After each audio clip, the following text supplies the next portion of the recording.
বাঙালিদের সবথেকে বড় উৎসব দুর্গাপূজা, যা 2025 সালের 26শে সেপ্টেম্বর থেকে শুরু করে 2 অক্টোবর পর্যন্ত চলেছিল, বর্তমানে সমাপ্ত হয়েছে।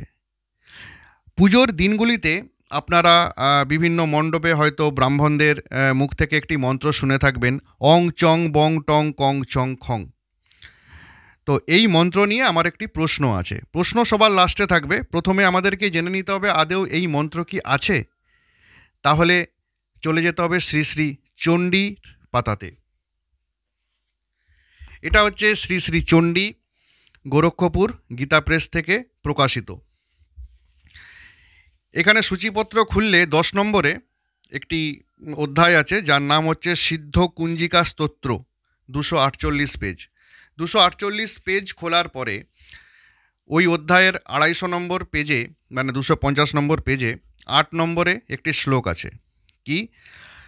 অং কং চং টং তং পং জং সং বিং দুং ওইং বিং হং খং ধিজাগ্রাং ধিজাগ্রাং ত্রয়ট ত্রয়ট দীপাং কুরু কুরু স্বাহা।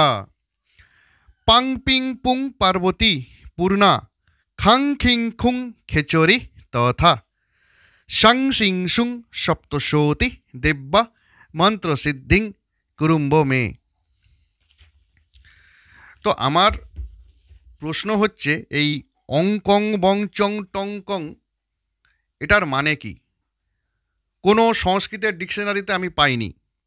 আমি বড় বড় শাস্ত্রজ্ঞানী পণ্ডিত অথবা বড় বড় যারা সংস্কৃতের টিচার, তাদেরকে আমি চ্যালেঞ্জ করছি, যদি আপনারা এর নির্দিষ্ট কোনো মানে খুঁজে দিতে পারেন, এই প্ল্যাটফর্মে এসে আমি ক্ষমা চাইব।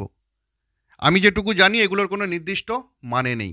গুগলে সার্চ করলে কোথাও দেখা যায় এগুলো বীজমন্ত্র, কোথাও এগুলোকে 3 রকম 4 রকম 5 রকমভাবে মানে করা হয়েছে, কোনো নির্দিষ্ট মানে নেই। আবার কোথাও বলা হয় যে এগুলো একটা ভাইব্রেশন, এগুলো পাঠ করলে একটা ভালো প্রভাব পড়ে, মানুষের একটা মনের মধ্যে ভাইব্রেশন সৃষ্টি হয়, এইসব বলে। নির্দিষ্ট কোনো মানে নেই। এখন আমি যদি মা দুর্গার কাছে আমার মনস্কামনা জানাতে যাই যে মা আমাকে ভালো রাখো, আমার পরিবারকে ভালো রাখো, সকলকে ভালো রাখো, তাহলে আমি সেটা সংস্কৃতে জানলে সংস্কৃতে বলবো, বাংলায় জানলে ইংলিশে জানলে, যে ভাষাতে জানি আমি সেই ভাষাতেই বলবো। কিন্তু এখন আমি যদি বলি, হে মা, অং কং টং চং পং দং খং খম ভং ঘং, আমি জানি না আমি কি বললাম, সেটা আমি নিজেও বুঝতে পারলাম না, আর মা আমার আদৌ প্রার্থনাটা বুঝতে পারলেন কি না সেটাও আমি নিশ্চিত নই। যাকগে, আপনারা কমেন্ট করবেন।